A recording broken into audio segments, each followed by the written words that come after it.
Hello, everyone, and welcome to the Biblical Perspective. And today we are looking at part two: is it's sin to abort a baby? Is abortion sin? And we want to say a big apology to everyone for our lateness. There's been a few technical difficulties, but God is always on time. So thank you for joining us. Also, today we have with us a special guest, which we will go into later. But before we go into our study, is abortion sin? Let us pray. Dear Heavenly Father, thank you so much for allowing this to happen today, even though we had technical difficulties, Lord. There was nothing that you wasn't aware of. So as we go into this study, I pray that your Holy Spirit will come before us and speak through each and every one of us. And I pray that those viewers who are coming will be blessed by this study. In Jesus' name, amen. So viewers, as you know, we have a live chat. So please put your questions and comments in the chat. We will endeavour to answer them. So without further ado, Colleen, over to you with the topic: is abortion a sin? Thank you. Yes, thank you. Thank you, Ruth, and thank you everyone for joining us once again on the biblical perspective. So, as Ruth said, we're on part two of our discussion on abortion. Is it a sin? And I'm really excited about continuing this topic because there was a lot of question relating to this. So, we're hoping to ask all of the questions today and hopefully get an answer from the biblical perspective. So last week we talked generally about abortion, and this week I've got some more questions relating to abortion. Pedro, specifically, I wanted to discuss areas to do with things like, for example, what if abortion is related to rape, or what if abortion is related to incest or abuse, or what if the mother's life is actually at risk. So I do want to go into those questions as well as other questions relating to the financial implications that individuals might decide to have an abortion because. So those are the things that I was hoping to discuss today. And we, as Ruth has alluded to, we have Mark Palmer with us, and he has insight on this relating to it from a care background, and we will discuss that also. But before we go any further into this, I wanted to address the question that we had last week that we didn't actually have time to go into.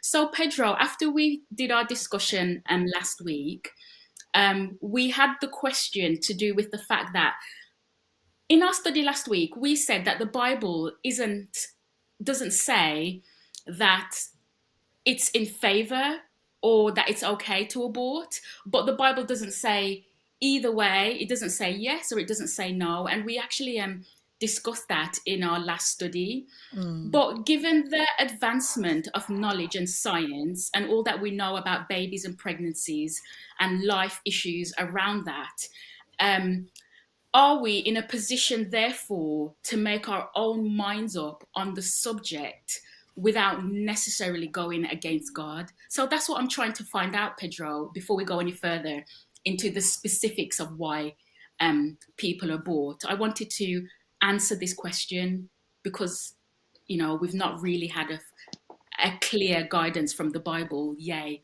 or nay. So I don't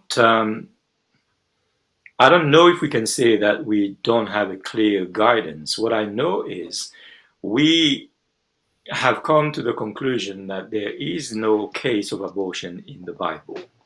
We have come to the conclusion that the word does not occur in the Bible. But we also saw that we can draw principles from what we understand from the different aspects that could be related to life in the womb. You remember? And Yeah. what we saw was, based on this, we see that God values life in the womb. Now, from that perspective, we can draw conclusion. Now, what would be interesting for us is to know because we were talking about making up our own minds.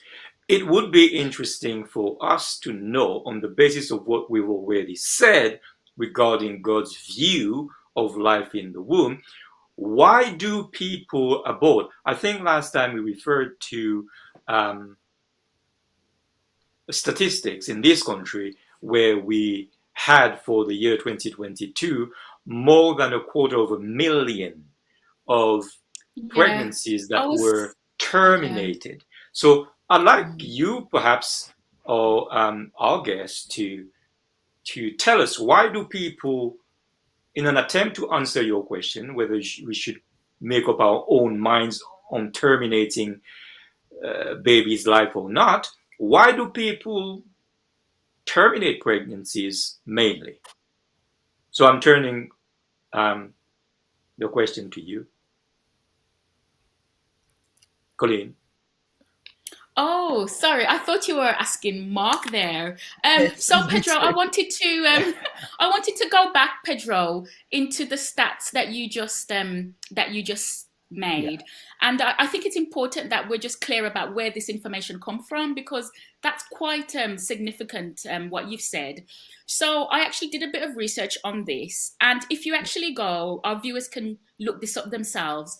If you go to the Department of Health and Social Care, and their data shows, now the earliest data we have is going back to 2022, and it actually shows that that the majority of pregnancies that were terminated, the exact numbers that they quoted was 251,337 Wow. abortions, and this is within England.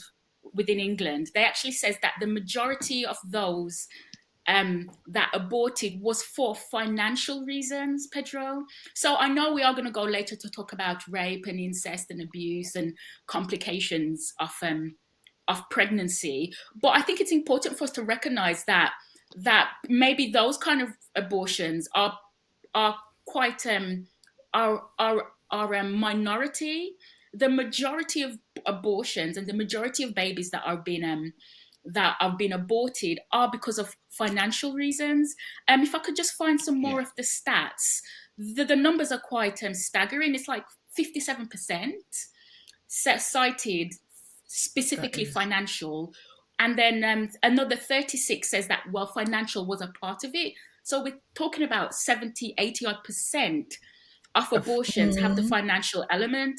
Now, on the surface of that, you might think, okay, but I'm thinking about the families that are on the breadline, Pedro, who have already have 5 kids, and now because they weren't able to get access to contraception during the pandemic, they've got the financial implication of a sixth child.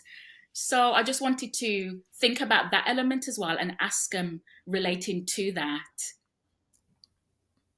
So you're asking Mark, right? No, I'm not asking Mark. I'm saying that the majority of pregnancies that were aborted was because of financial reasons. Yeah, And I just wanted but to talk about the biblical implications, what we've discussed relating to this and how it relates to the fact that this is actually happening because of financial reasons. okay, I understand that. But what I would want to, before I speak to this, because your question is, should we make up our own minds? And what we're looking at is people are making their own minds on this because of the reasons you cited. Now, Mark being part of the care field, um, would he tell us what goes through people's minds when they make that decision, which you said is for perhaps 70 to 80% of pregnancies that get terminated. So could Mark help us on this? Yeah. Yeah, that's fine. And I think what we're looking at here, the figures are quite staggering, as you They are. rightly read out. Absolutely. And Yeah. it shows us that the economy is a major factor why individuals are saying, I need to abort this child. The cost of childcare is every year a rising figure. Mm. And individuals talking about that if my girlfriend becomes pregnant, then they're now looking at the cost of bringing that child through the childcare system. The childcare system in UK and other parts of the world is really under great strain, and the cost of paying for places is exponentially rising year after year. So for some individual people, whether it's one child or it's a fourth child, the fifth child, they will say we can't economically afford to have a child to go through the whole process because the cost of childcare may one have an impact on me holding down the job, and two, running my household, or three, being able to plan for those children I now have, or even if you're Mm, low income, for example, you're going to say, I can't do it. I mm, just cannot mm, find the way or the means. I may want to have a child. So the emotional part is that mm, I want to have a child, but in that pregnancy moment, I become pregnant, then the pounds and the pence overshadow mm, the life of that child, and they're now projecting themselves into the future and thinking we just can't manage, and therefore the decision is mm, made to abort that child. And bear in mind the s- world's changing a lot economically. mm. It's changing I drastically. was Yeah, going to say, It's a yeah. new Some, totally for the psychology for social fields. It's a new totally new paradigm we're seeing here.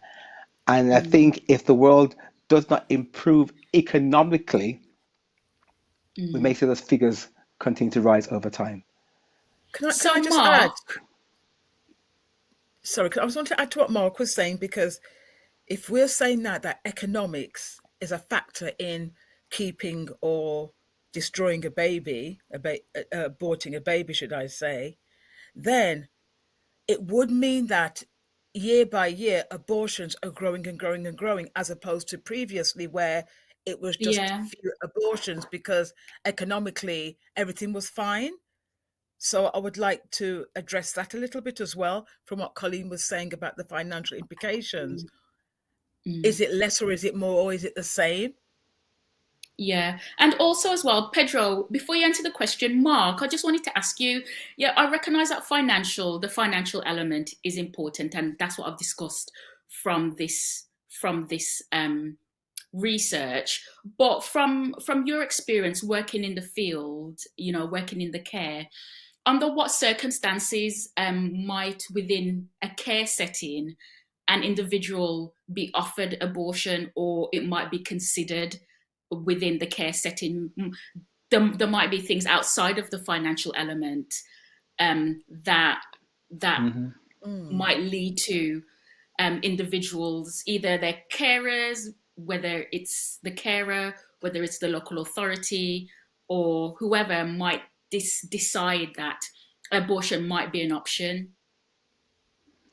I mean, there's a range of areas, and I don't know whether we want to venture into that area now or a bit later on, but there are a range of reasons why, let's say, a young person is in the care system, for example, and she finds herself pregnant, depending on the age of that individual, the question I'm going to ask and be posed is one, has that young person got the psychological maturity mm, to look after that yes, child? That's one yes. part of it because it's just about having the baby. It's having the skills, the psychological skills, the Mm, psychological well-being in order for a child almost take care of another child. mm, It's a Mm, child caring for a child. That's one aspect where people will look into. Another aspect would be, when we're going to this a bit later on, depending on how that child conceived. So mm, again, through the care system, if there's exploitation going on, if there is trafficking of the yes. young person, and in those processes, that young person, that child becomes pregnant, there's questions will be raised by the authorities.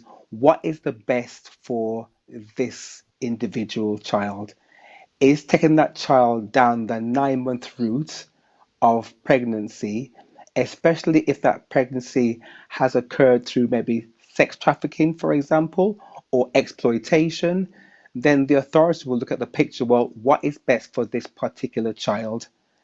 And to go through that whole process of holding that child that maybe you did not want because the circumstances behind that was abusive, then the question must be posed: the well-being of that individual young person psychologically will become, in many cases, paramount, and therefore a decision could be taken to go through an abortion to actually save the well-being of the mother who did not choose this pathway in the first place.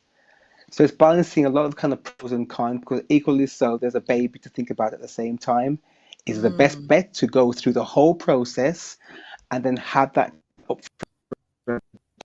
option, psychological impact, and in some cases, the physical impact, because the individual may go through the whole process, but there are physical negativities or never physical outcomes which could be detrimental to that mother, to that young mother ultimately. So you're playing with a lot of different thoughts and policies. You're playing with a different kind of paradigms at all times. And for one individual young person can be different to a different individual young person. It's never black and white. There are too many shades of grey in this arena. mm, Okay, so I think this is very helpful, especially in the light of the question that is asked, which is, should we make up our own minds? Obviously, when you are under pressure, as you rightly um, exposed, Mark, within the care system, and in light of the statistics that say people are economically considering their future in such a way that they cannot see a path forward if they don't terminate for their families, if they don't terminate that pregnancy, which in many ways then becomes unwanted. How do we come to the conclusion from a biblical perspective that we actually can do that? What you have laid out are all reasons that people, a set of people, can find totally justifiable, and another set of people can find unjustifiable, and yet another set of people can say, I don't really know. So, how then our Bibles can help us in this? I think there is a common element that we can keep in all the different cases that appear there. And that common element is, again, mm, a mm. termination of a pregnancy is a termination of a life. Somebody Yes. said Mhm. in a comment, because our title is abortion a sin? And somebody made a comment last week to say abortion is not murder. And the reason for that is because the baby doesn't have a spiritual essence. I don't really know exactly what the person means Mhm. by that, but I surely understand the thought. If your theology is you have the body and then you have the soul, and solidification of the body happens at a certain time. Therefore, if you terminate the pregnancy before the solidification of the body, that's not a life that is being lost. But again, if we go back to what we were saying last time, when the text says in Exodus 21, 21 to 22, I think Simon can give us that text. You know, the scenario of two men fighting around a Oh, pregnant woman. yes. That Yes. text, you want to read that for us, please, quickly, Ruth? If men strive and hurt a woman with her child, so that her fruit depart from her, and yet no mischief follow, he shall be surely punished according as the woman's husband will lay upon him, and he shall pay as the judges determine. And if any mischief follow, then thou shalt give life for life. And that's from the King James Version. Now, the New English translation says, if men fight and hit a pregnant woman and her child is born prematurely, but there is no serious injury, the one who hit her will surely be punished in accordance with what the woman's husband demands of him, and he will pay what the court decides. But if there is serious injury, then you will give life for life. So what I want you to keep in mind, and we said that last time, is to juxtapose no injury and serious injury. No injury would be premature birth, all right, Yes. in terms of the child.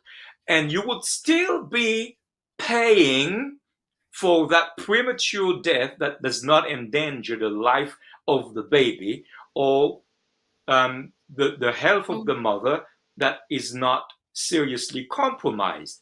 That is the idea. But serious injury now would be that the child is dead. Because one thing to understand is that you can give birth to a stillborn child at the right time, but you can also miscarriage depending on at what point in time that woman was hit by those men fighting. And we said last time, if that happened in the 3rd month or the 4th month, that child is not going to survive. If it happened at the 6th, 7th, 8th month, that child can survive without serious injury. Now, the text is only talking about the protection of the woman and the baby. And what is interesting for us in this, because we're talking about making up our own minds, we cannot say on the basis of this text and other texts that we don't know what God thinks about the value of life in the womb. Why? Because at the end of the text, if there is serious injury, which is or could mean or could be the baby, there is a miscarriage, the baby is dead, the text is clearly saying the person who is responsible for that will also lost their lives. So the Bible is quite clear about when it says life for life, that this life in the womb, whether it is for a miscarriage at the 4th month, the 3rd month, or whatever month it is, and a baby that is stillborn, that's the loss of a life. Therefore, life must be given for life. I hope this is clear, but we have more that we can consider. We were talking about making up our own minds, okay? Because the Bible doesn't talk about abortion and there is no case.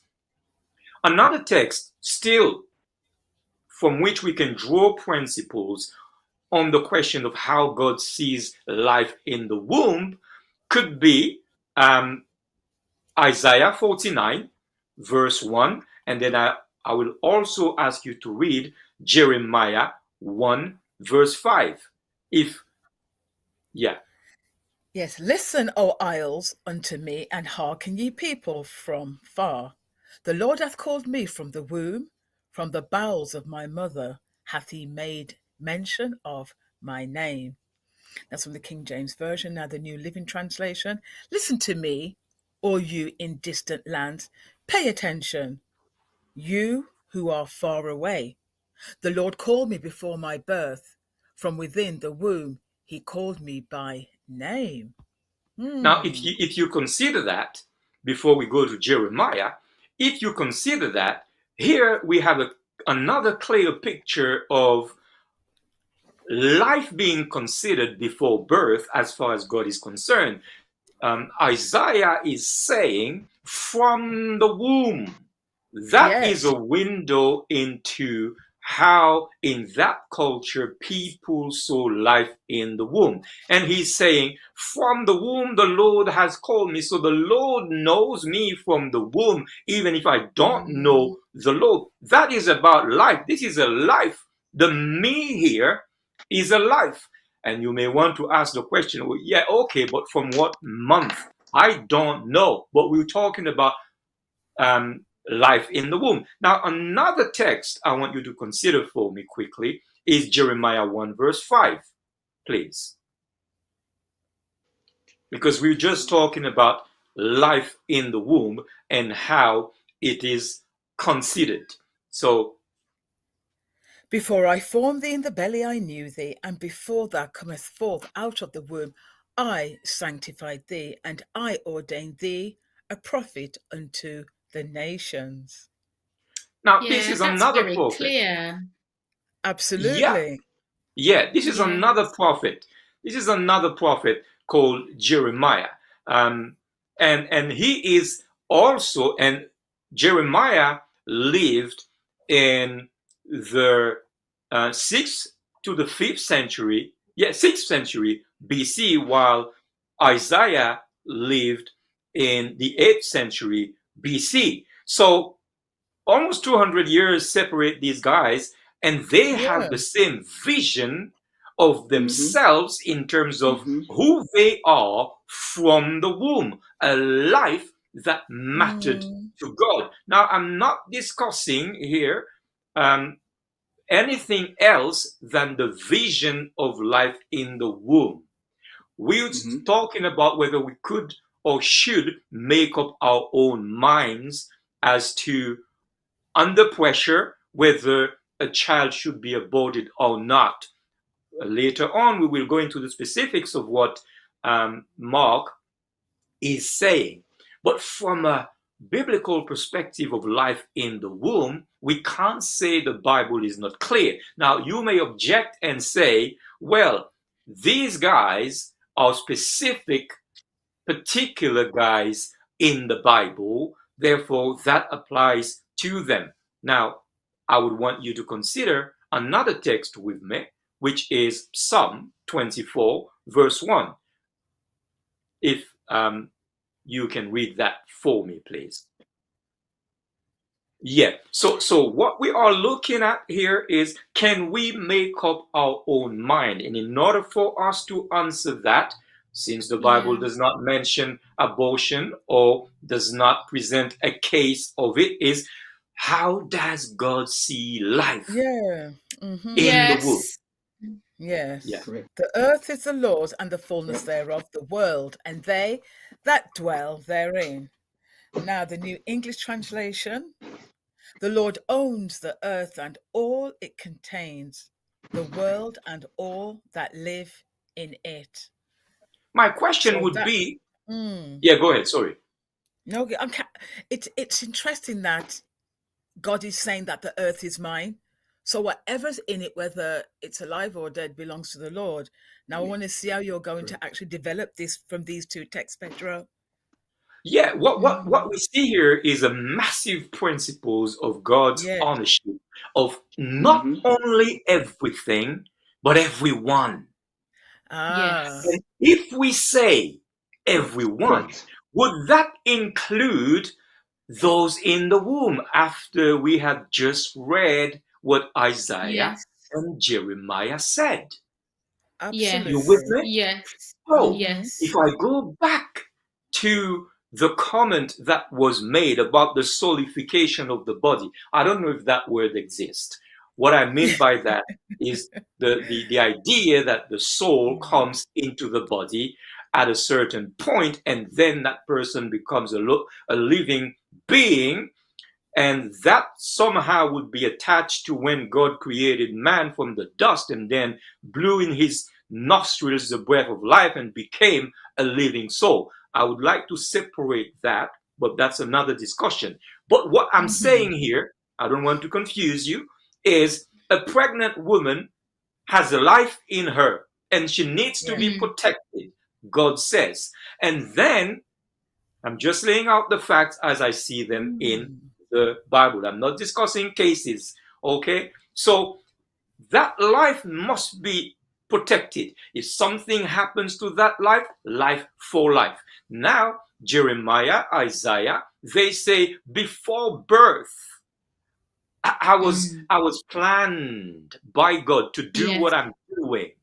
And Yeah. then Mm-hmm. God says, every life belongs to me. would that Mm. then mean the life in the womb? We're talking about, are we free to make up our own mind? Sure, because we do make Mm. decisions. But at the same time, should we know whom Mm. we belong to and Yeah. Yeah. to whom belongs the life in the womb?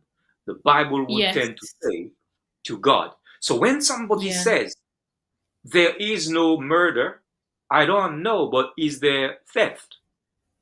Yes. I'm just Yep. asking the Yes. Yes. question. Yes.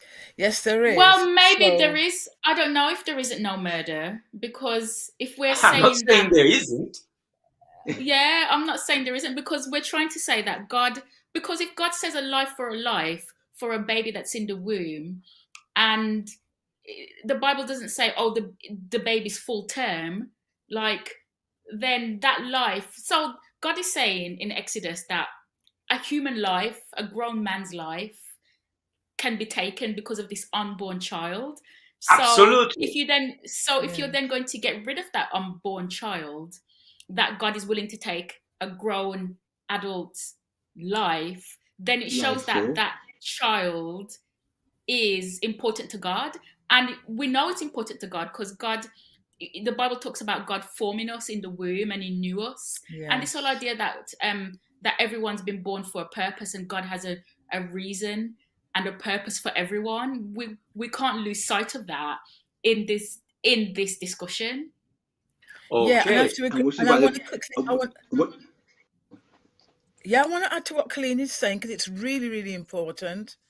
If you've got a womb, it's there for a purpose.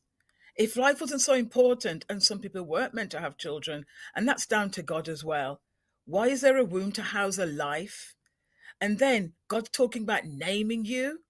I'm going to tell you the name like Ishmael was named, Isaac was named, Jesus was named, John the Baptist. They're just, God is so specific in what he's doing. And coming back to what you were saying, mm, Pedro, about the spirituality of the life and the connection of life when it actually is life, a lot of other theologies and other idioms and mindsets are coming into play that's making this abortion thing very hazy. And that's why this Mm, subject with the biblical perspective is very important because you cannot mm, gainsay God. The earth is his and the fullness thereof. Every word that comes out of his mouth is what we need to adhere to. So I just wanted to say that this is a very, very important topic from the biblical perspective. We shall get our answers. Mark? and if everything belongs to God, Mm-hmm.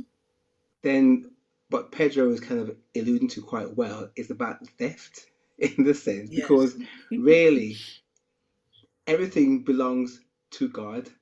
The Mm-hmm. Bible says we are on our own. Not even the air we breathe belongs to us.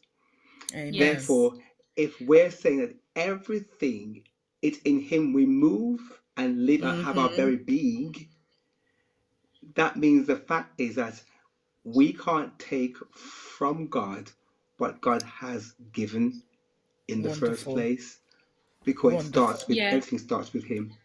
And Yes. also, can I just add, Pedro? I know you have a lot to say, and I know we're running short on time. But can I just quickly, just really quickly, go back to this, to the information from the Department of Health and Social Care? And this is an important point, and I want everyone not to miss this. Often, when there's a hazy bit about abortion, it's often because we think about the moral elements when it comes to rape, when it comes to incest, when it comes to the complication. But I just want to go back to this information from the Department of Health and Social Care. Now, we're talking about the majority of abortions. Now, when we're talking about rape, incest, complications, we're talking about a very minute amount of Correct. abortions, for example. So let's call it even 5%. If we say 95% of abortions are because of financial Financial. implications, Yes. then like I just want to read this just really quickly. It says which is the highest. So that information that I quoted earlier about the amount of abortions in 2022, the information then goes on to say this is the highest since the Abortion Act was introduced 60 years ago. And Wow. it's a 17% rise from 2021. So there's been a 17% rise in, maybe we could call it murder, maybe we could call it theft, maybe we can't call it any of those things. So I want us to be mindful of that. It's a 17% rise and the highest since record began. And the majority of abortions, and I said, check it out from the Department of Health and Social Care on abortions 2022 for yourself, is because of financial reasons. It's Which not is, because of complications to the mother. It's not yeah. because of incest. It's not because of rape. It's not because of all of these other things that we say that, well, no, actually, we should push forward for this. So I just want everyone to be mindful of that in this discussion when we are trying to say how important the life is to God and that everything belongs to God. Yeah, you mentioned a very important thing about the Abortion Act. You said it when that came into Yeah, play, it it's the went it highest, went it, Ruth. it went This through was the the it went through the roof. But no, no, upon but saying that, people who yeah, before the Abortion Act, when they did illegal abortions, they would go to prison. So it meant that no, but abortion. yeah, Go on, go on. no. What I'm trying to say is that in the last 60 years, Yeah, so it's been 60 years since the Abortion Act right. was brought in. Now, in 2022, was the highest level of abortion that the UK has ever seen since the Abortion Act came into play. So, in the What last 60 changed? years, 2022 was the highest we've ever seen since What this changed in? Abortion Act was Well, brought into play. what changed in 2022? Then that's what we should be looking at. I think But Mark Pedro, has already told us. Yeah. It is the pressure because we're just looking at 2022. Now, what was around 2022? COVID. There was all this COVID thing going on. The Absolutely. pandemic. Crisis, a financial crisis around the world. Changed a lot. Correct. Correct.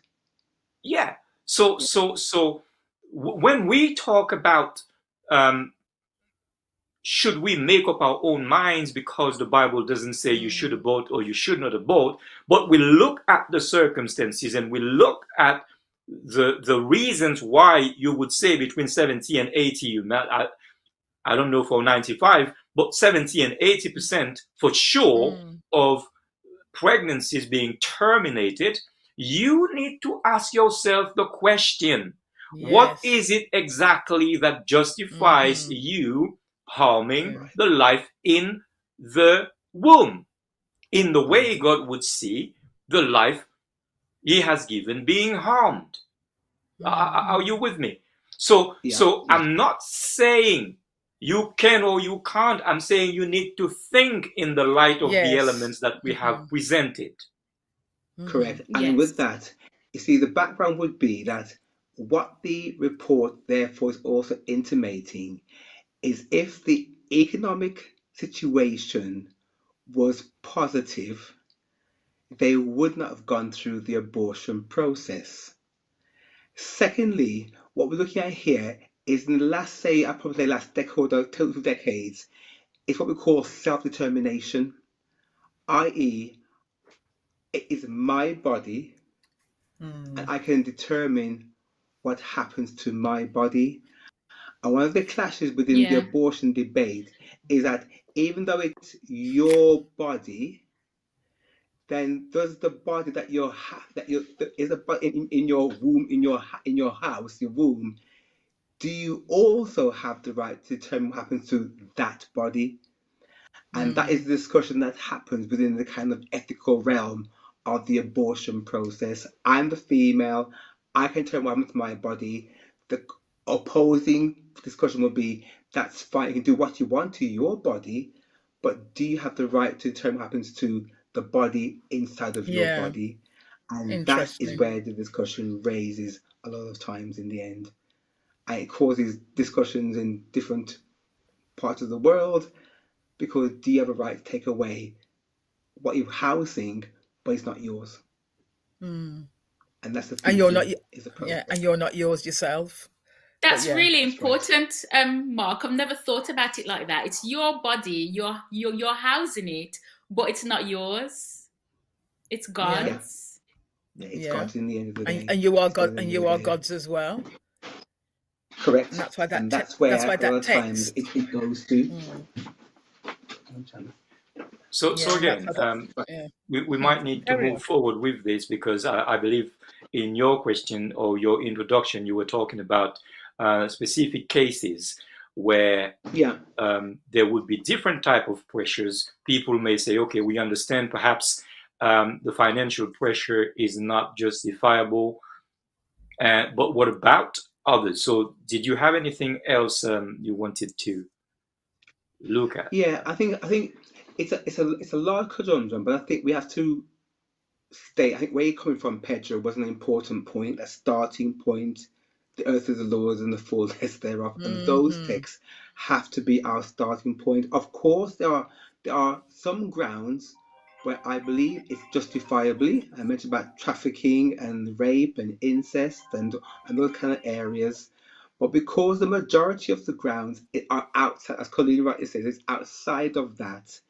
It's about the mindset that says today in our society, I will determine for myself. And it's how we actually be able to counteract that thinking. Because people will say, back to what I said earlier, the Bible doesn't say yay or nay, but the principles are, you rightly put down, are being established. And the importance of the sanctity of life have been established in the Word of God, in spite of what people may have in wider society as well. And that's where we're coming Yes. from.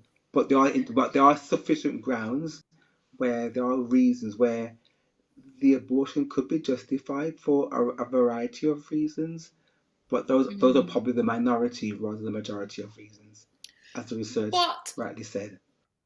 just to go on just quickly, Pedro, from what Mark's just said, like I think the question therefore relating, let's say we're talking about incest, or let's say we're talking about rape or abuse, or even the complication for the mother, the question still remains in those circumstances, like the principles still remain, like I'm just thinking that whether, let's take for example rape, incest, or abuse, irrespective of the circumstance that that child came about, those principles that we just discussed still remain.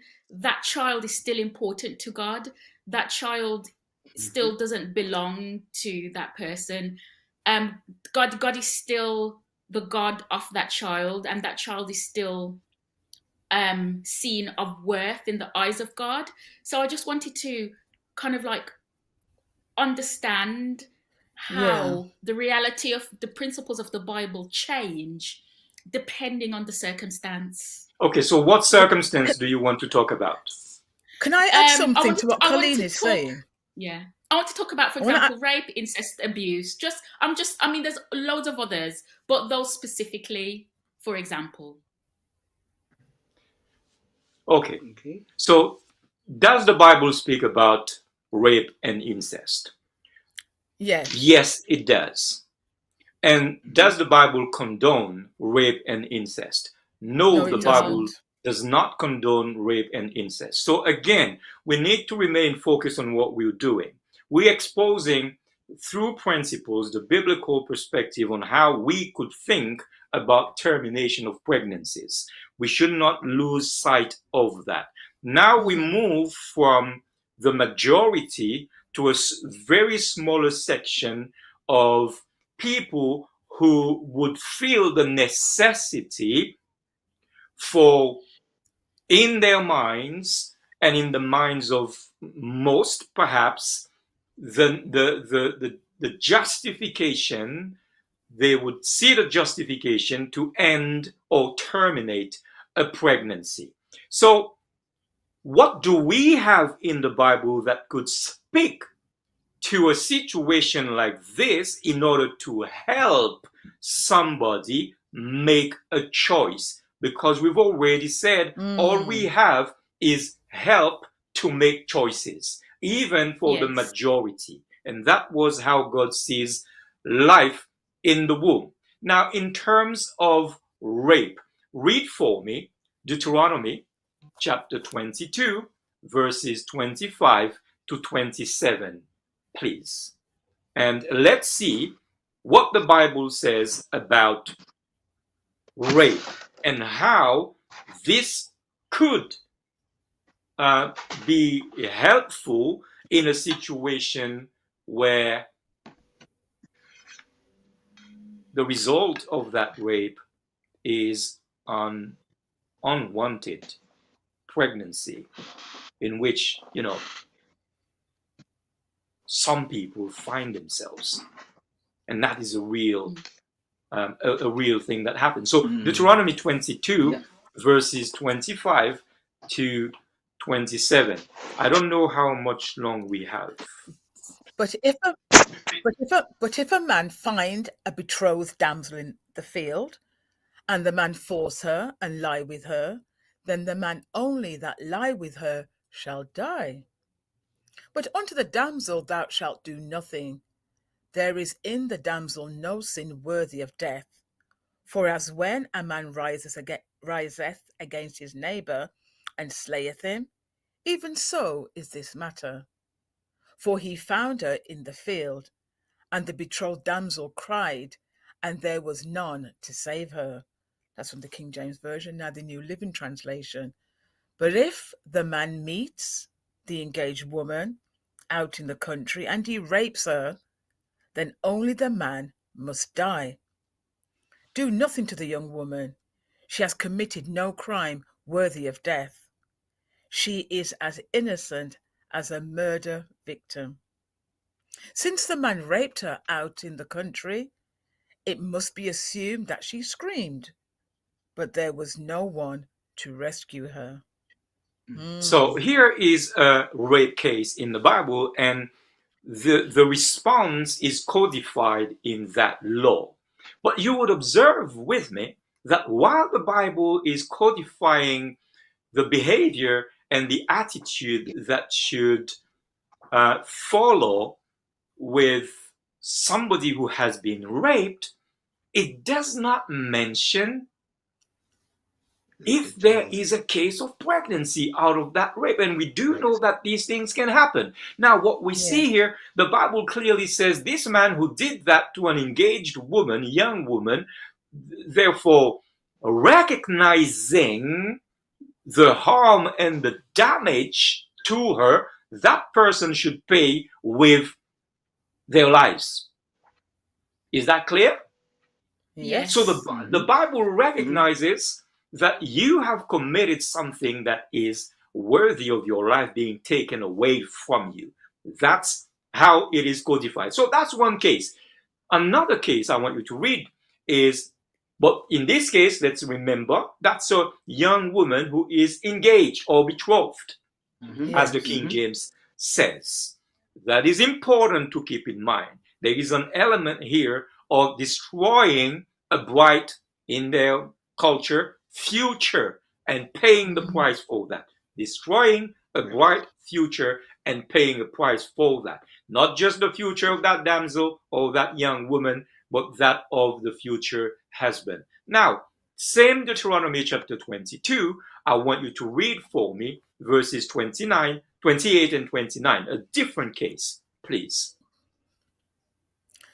If a man find a damsel that is a virgin, which is not betrothed, and lay hold on her, and lieth with her, and they be found, then the man that lay with her shall give unto the damsel's father 50 shekels of silver, and she shall be his wife, because he humbled her. He may not put her away all his days.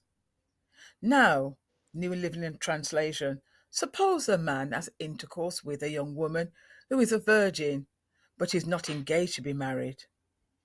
If they are discovered, he must pay her father 50 pieces of silver. Then he must marry the young woman because he violated her, and he may never divorce her as long as he lives. So again, this is another case, and the difference here now is that young woman is not engaged with anyone. But that doesn't make it less of a crime. The only difference is you're not going to lose your life over that, but you're going to lose your future the way you had perhaps envisaged it. Why? Because you're not going to leave that young woman on the side, on the roadside. You are going to marry her and bring honor to her life. And under no circumstance will you divorce that young woman for your entire existence on the planet. This is serious. So Mm-hmm. that's another Mm, case. Now, again, it features and demonstrates the value that God puts on life. There is also another scenario, and that is found in Genesis 22, verses 16 and 17. We were talking about rape. And I know we haven't talked Mm-hmm. about abortion, but rape. Okay. Could we read that, please? And said, By myself I have sworn, saith the Lord, for because thou hast done this thing, and hast not withheld thy son, thy only son, that in blessing I will bless thee, and in multiplying I will multiply thy seed, as the stars of heaven, and as the sand which is upon the seashore, and thy seed shall possess the gates of his enemies. All right. This Sorry. is what Sorry. I think this is the wrong. I think this is the wrong text. I That's was not the text I wondering. was intending. That's not the text I was intending. That's my fault. The text I was Okay. intending. Perhaps it is Genesis 21, 16 and 17. Um, Simon can check that for me. But the text I'm intending here to read is the case where that young woman has been raped, and Yes. now that young man must marry her. But the difference from the preceding one is the dad says, I don't want this guy to marry my daughter. Correct. Oh, right. Therefore, Yeah. therefore, he can refuse to marry his daughter to that rapist. And there will also be a penalty. Now, where am I going with all of it? Why is it in those three cases we never hear about a resulting pregnancy when True. this could well be the case because Yep. there has been intercourse?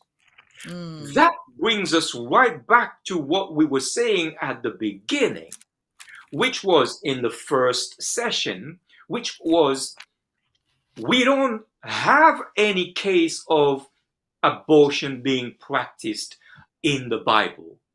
And that leads us to, even in the case of rape, it's not yeah. mentioned. And we cannot deny that there is a great likelihood that this happened in that culture. Somebody was raped, a child was resulted out of that. Yet we hear nothing. That leads us to Mm-hmm. another question. Why is it that we would not be talking about eliminating, terminating a pregnancy for as a result of a rape? Why would we not hear from that? The only logical pathway would be the the worldview of having children in that culture. And this is where I want to take you now, if we have the time. If you read for me Psalm 127, verse 3, please. This is where we can find a reason why perhaps we never hear about a case of abortion in the Bible. So, Yes, lo, children are a heritage of the Lord, and the fruit of the womb is his reward. Behold, children are a gift of the Lord, the fruit of the womb is a reward. Yes, sons are a gift from God. From God the Lord, the fruit of the womb is a reward. And that's the New English Translation, the New American Standard Version. and the King James Version. So the view here seems to say that whenever children come into the picture, this is the act of God. I could understand somebody saying, "What are you talking about? This person was just raped, and that is the result." But look, we can't find any any case, any occurrence of pregnancy being terminated, even for rape. Then we need to find a reason for that. Why is this the case? Are we saying this was practiced, but they didn't say anything about it? It could well be the case, but at least knowing that, the Bible puts out there the good, the bad, and the ugly, not Yes, yes, it does. hiding anything. Why don't we have a case for that? We are left then with True. exploring the worldview of children being born in this world. And so another text I want you to read for me is Genesis 25, verse 21, please.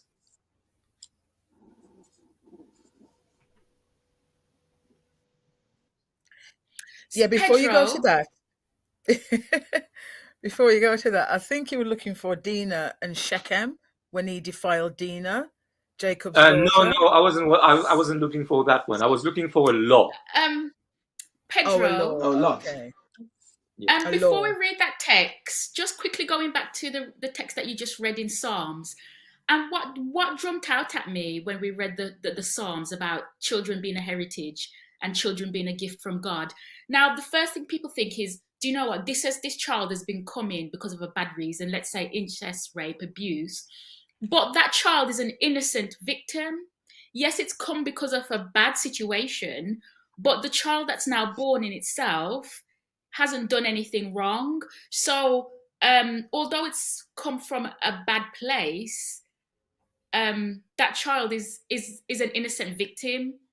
Mm. Yeah. Mm-hmm. So it's And it's still balancing kind that. of like a heritage. It's kind of like still like a heritage. It's still a gift from God. And remember, the kind of like the fact that life can exist and the way how life can exist, just the way how a man and a woman comes together and the life is able to come about, even though it's come about because of a certain reason.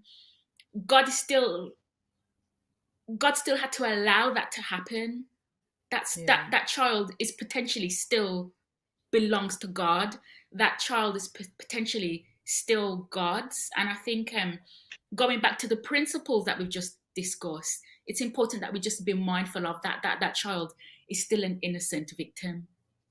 Yeah, and I know And I and think I know that's where, people, and that's Colleen. where the whole kind of conundrum comes into the. Go on, Ruth, you're talking, sorry. No, I just wanted to just off the back of what Colleen's saying. Sorry, Mark. I know people Okay. who have been raped, and they have kept the baby.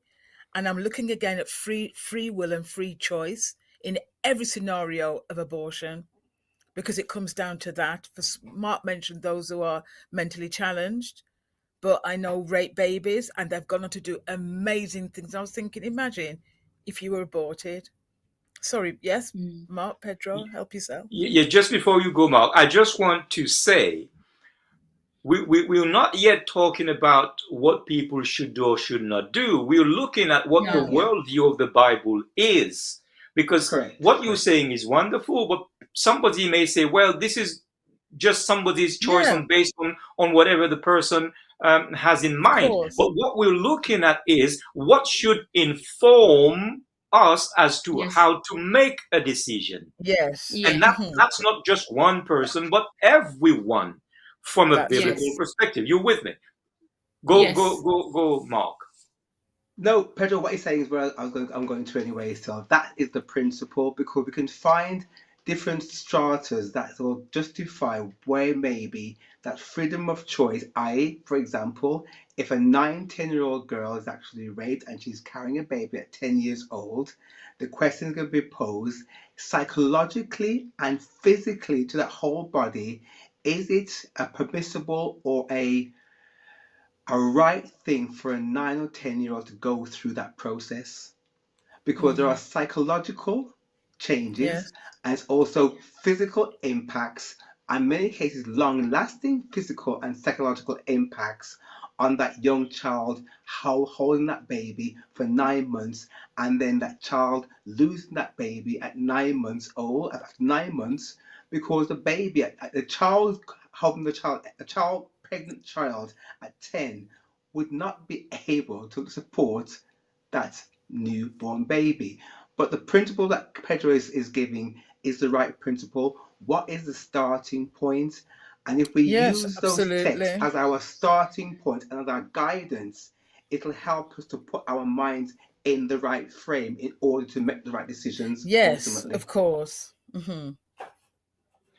So because of that, we were looking still at what the culture. Why is it that we don't hear about abortion? Why is it that the damsel can be raped Mhm. and still we don't hear about abortion?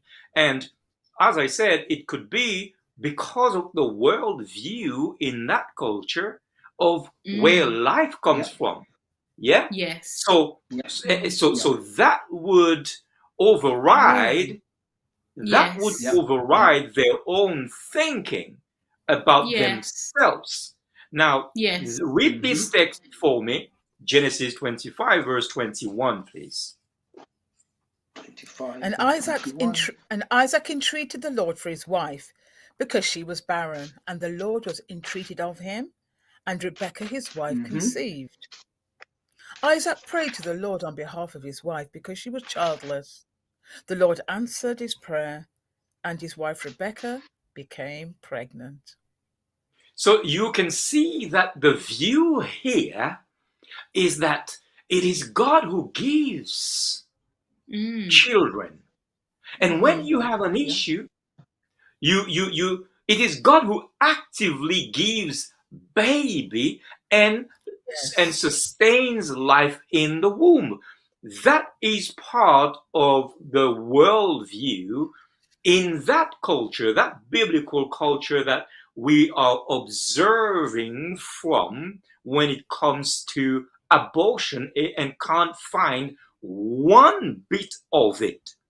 Are you with me? If you take Yes. this into consideration, that they think it is God who gives life, it is God who allows pregnancies, it is God who puts life into the womb, that may explain why we do not hear Mm. about About it. any Yeah. Hmm. case of abortion Mm. in the Bible. And another text just on this one, I know time is short, and I want you to really think about Genesis 31 and 2 whenever it's coming up. That Genesis 31 and 2, we need to answer the question as clearly as possible from a biblical worldview. Why is it that even in cases of rape, because that's what we were talking about, and I guess after that you will be talking about complications, pregnancies. Yes. Hmm. Why is it that we do not have one instance? By the way, when the Bible says a damsel Mm. or a young woman, we need to know that this could be any age between as early as 12, as beyond, Okay. within the biblical culture. Yeah, go ahead Hmm. for that. And when Rachel saw that she bare Jacob no children, she envied her sister and said unto Jacob, give me children, or else I'll die. And Jacob's anger was kindled against Rachel. And he said, am I a God? Am I in God's stead, who hath withheld thee the fruit of the womb? Hmm. When Rachel saw that she could not give Jacob children, she became jealous of her sister. She said to Jacob, Give me children or I'll die. Jacob became furious with Rachel and exclaimed, Am I in the place of God who has kept you from having children? You see, this is very clear. This is long before the law. Mm, Israel. This is just Jacob, the son of Isaac, who is the son of yes, Abraham. So we're not yet within the cultural context of a fully fledged people of God, Israel. We're just looking at the worldview of people back in those days. And the yes, worldview is it is God who gives life. yes. It is God Mm-hmm. who Mm-hmm. allows women to be pregnant. That's why Solomon would say, "You don't know anything about how God does his thing in the womb of a woman." Even when you know now, with all the technological advancement that we have, at what point this, that, and the other happens, you still don't understand how two people can create another person, even if you claim you do. You Yes. only have some knowledge of how it happens. But if you were Mm, left alone Mm-hmm. to create the concept, I think you would be lost. I'm not talking yeah. about you, I'm talking about us. You with me? Yeah. So Mm, so the worldview was if you don't have children, it's because you have been cursed. God has yes. Mm. turned away from you. Would Yes. that then mean giving birth means that you are blessed by God, regardless of the circumstances? Why? Mm, Because the worldview was God is in charge of good and bad. Mm. So you wait and you give birth. God is in charge of good and bad. He yes. has allowed it. It comes from Him. Now you can understand why we don't have any occurrence in the Bible, Mm. even in the case of rape, of Mm. pregnancies being terminated. That comes Mm. from our culture, our Mm. cultural understanding of who is in charge of life. And Mm. of course, it's ourselves. Therefore, Mm. we're going to do what we want to do. Now, everybody is Yes. free and entitled to Yes. do that.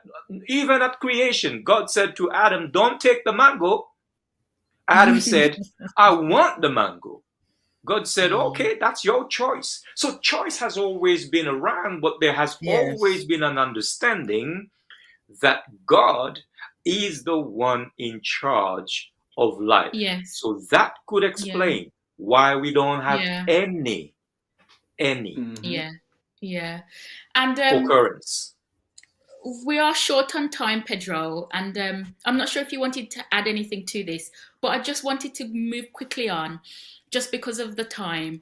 But before I do that, I just wanted to make a quick comment. And that comment is this. The reason why there is no information in the Bible about abortion, it doesn't mention the word abortion, we don't know anything about abortion. It's not because so the reason why we don't have that information is because they didn't have the technology that we have now, and because they believed in the sanctity of life. So the fact that there's the word abortion or the practice of abortion is missing from the Bible, it doesn't mean that God doesn't have a say in it. It doesn't mean that it's okay for us to make our own choices. And I think that's an important point for us to leave with this, that the reason why it's not mentioned is because that was a totally different time, it was a totally different culture, and they Mm, believed in the sanctity of life in a way that we don't.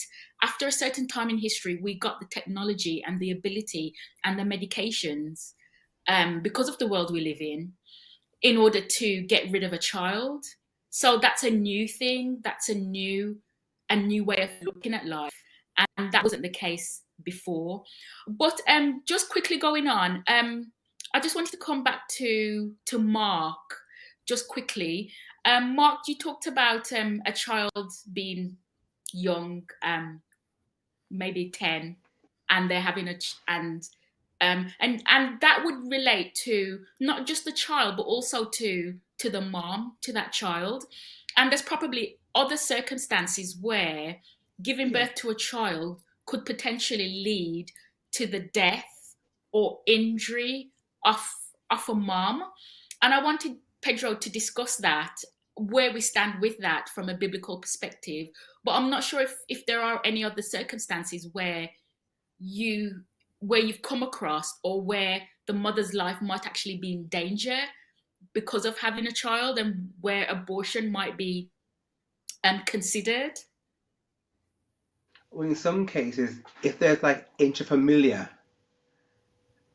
sexual abuse going on, for example, and sometimes when we have intrafamiliar sexual abuse, it can lead to chromosome deficiency because of the mixing of, because intrafamiliar, it may cause some problems.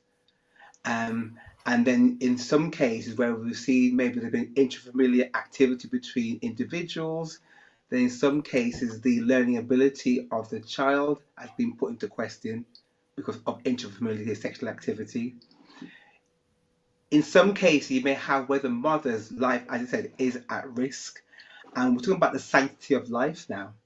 And here comes the further conundrum, that though she is pregnant with a child from God, in that pregnancy situation, her life is also at risk. And where do you put the balance now between her giving birth and the percentage chance of her losing her life because she's given birth is 95, 97%? Or does the mother or the family decide to terminate that pregnancy to save the life of the mother? Because in both cases, the sanctity of life exists.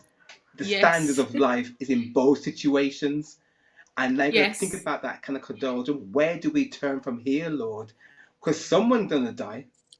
Someone's going to die. Mm. Which one do we go for? Do we say abortion is wrong and therefore save the child, but lose the mother? Or do we say, you know what, for the sake of the mother's sake and for the sake of the other children in that family, to make sure that the Mm. parent left behind, let's really abort the child because the balance is there. And in both cases mentioned before, you are trying to preserve the sanctity of life in both situations.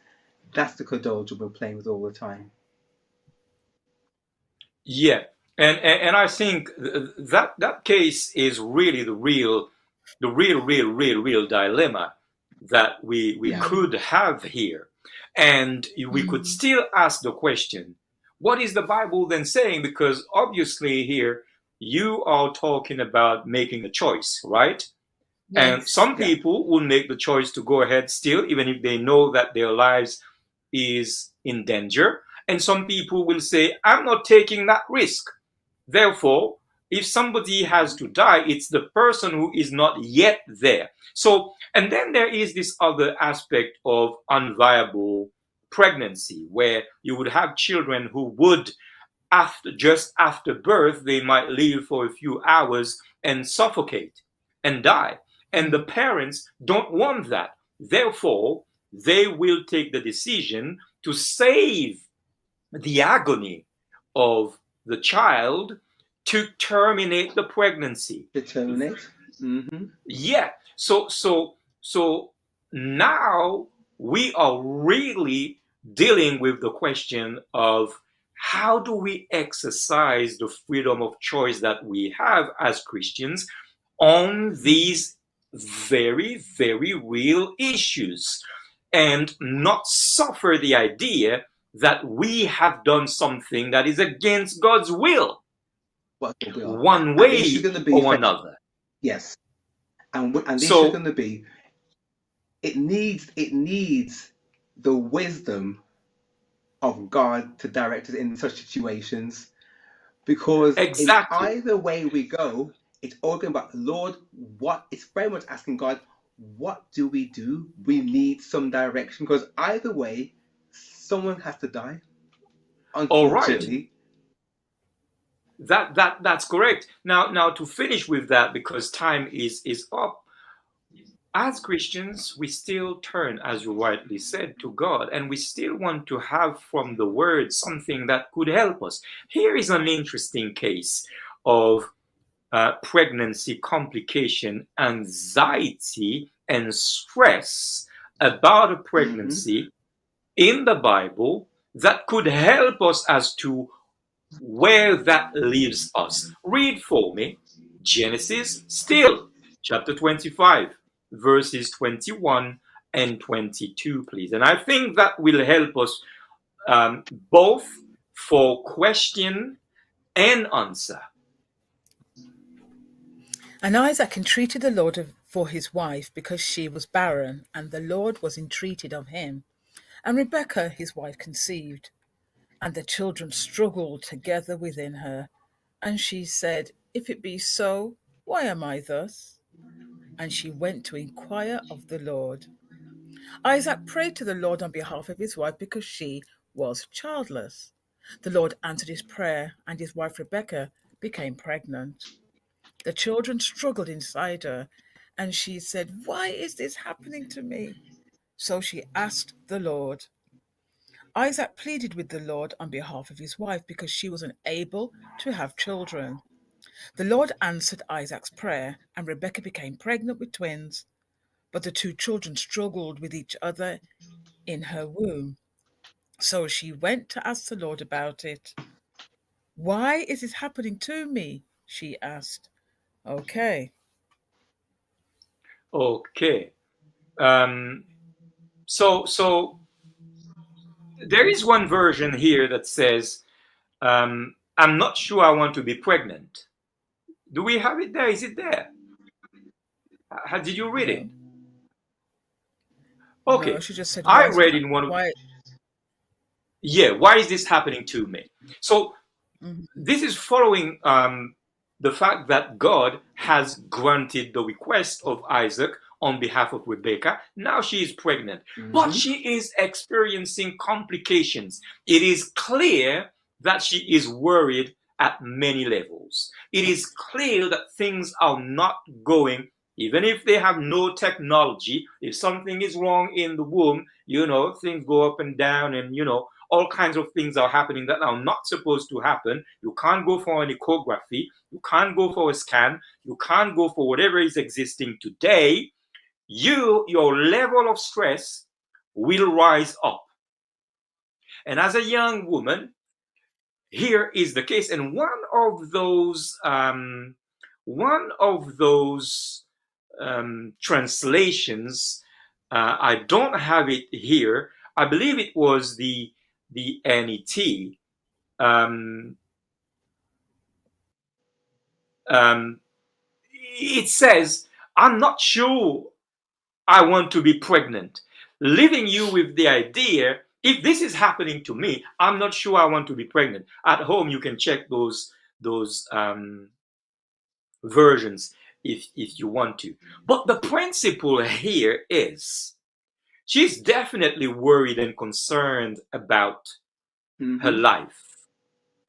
And she probably knows people who have died in pregnancy terms. She probably knows about babies who have been born still. She probably knows about miscarriages because these things have always been around. But what does she do? Here's the principle. Knowing all we know about their worldview on life, knowing all we know about their worldview on how God is the one who gives, how God is the one who blesses. Living in that culture, does she say, all right, something is wrong. I don't know if I'm going to make it. Better to terminate that pregnancy. We don't hear her saying this. No. That would be, from what we know now, that would be neither textual, not cultural, to think that she thought like that. But she says, let me inquire of the Lord. Correct. She definitely thought that either the baby's lives or her life is in danger there. Yeah. But she turns to the Lord.